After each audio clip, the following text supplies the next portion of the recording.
What's going on, NBA family? Today's Thursday, October 19th. We're just 5 short days away from NBA regular season, from tip-off opening night, baby. So y'all know what we doing, man. We doing this countdown. Let's talk about the greatest player in NBA history to wear number 5.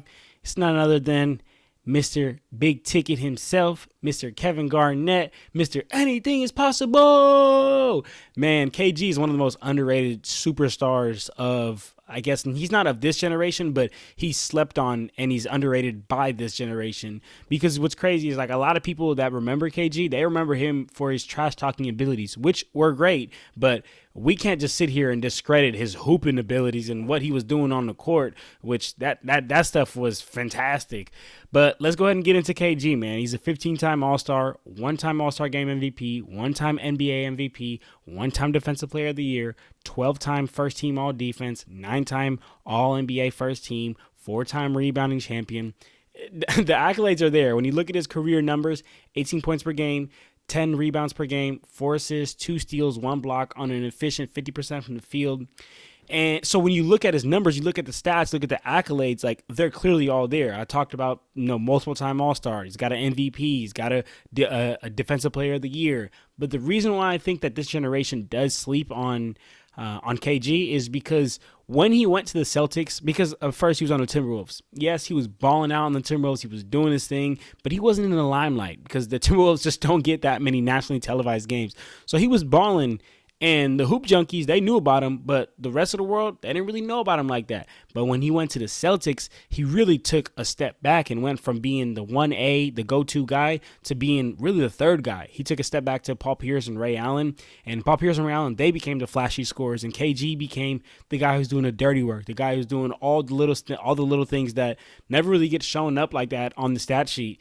And when you're around those guys and they're the flashy scorers and you're just doing all the little work and you're just doing all the little things, to the regular eye, to the public eye, it looks like, oh, okay, he's the weakest one. I similarly think of Chris Bosh when they joined the Big Three, right? When they joined Chris Bosh and Dwayne Wade and LeBron, like, Chris Bosh was doing his thing on the Raptors, but when he went to the Heat, he became the third option, and all of a sudden people think that Chris Bosh sucks. But similar to this situation, I guarantee KG doesn't suck. I guarantee KG and any other team would have been a 1A, would have been the first option. And I also guarantee that this Celtics team, like, it just wouldn't have been as successful without KG. It wouldn't have been as successful because he was the leader, like, off the court. He was like the big dog. He was like the big homie. And then on the court, he was a defensive anchor. So it's like that Celtics team, they needed him. They needed his off the court presence, but they also needed his on the court presence, which was super important too. And I mean, unless you were there, and unless you were alive in the, like, 05, 06, 07, 08, 09, or 2010, 11, like, unless you were alive to see KG and his intensity and the impact that he had when he was on the floor, the impact that he had on his team, like, if you weren't alive to see that, then, like, I could understand why somebody, undermines his greatness and doesn't think that he is that great.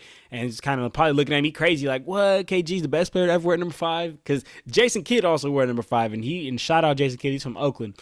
But KG just did too many amazing things, man. But y'all know what we like to do, man. We like to get into our favorite story with this player. And my favorite story with KG takes us back to the 2008 NBA Finals. It was Celtics versus Lakers.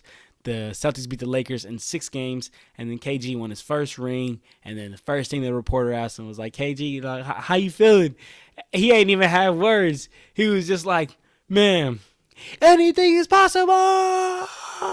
And it's just, like, crazy, y'all, because to me, that's such a dope and special moment because, like, I saw that live, like, I remember sitting in my living room. I remember where I was sitting, to be honest with you, when I saw this happen. And I'm, like, watching the game and then watching the interview, and it's crazy. It actually kind of reminded me, for my football fans out there, reminded me of, remember when Richard Sherman was tripping on, like, Michael Crabtree? He's like, that's what you get for putting a sorry receiver like Crabtree on me. Like, that's what it felt like. It was just like a crazy, raw, authentic moment. So it's my favorite KG moment. And I hope that's yours too, man. But let me know if you got another favorite KG story. Let me know if you don't have KG as number 5. Do you have Jason Kidd? Do you have somebody else? Shoot, let me know in the comment section down below. Subscribe to join the family. And I'm out of here, y'all. Peace.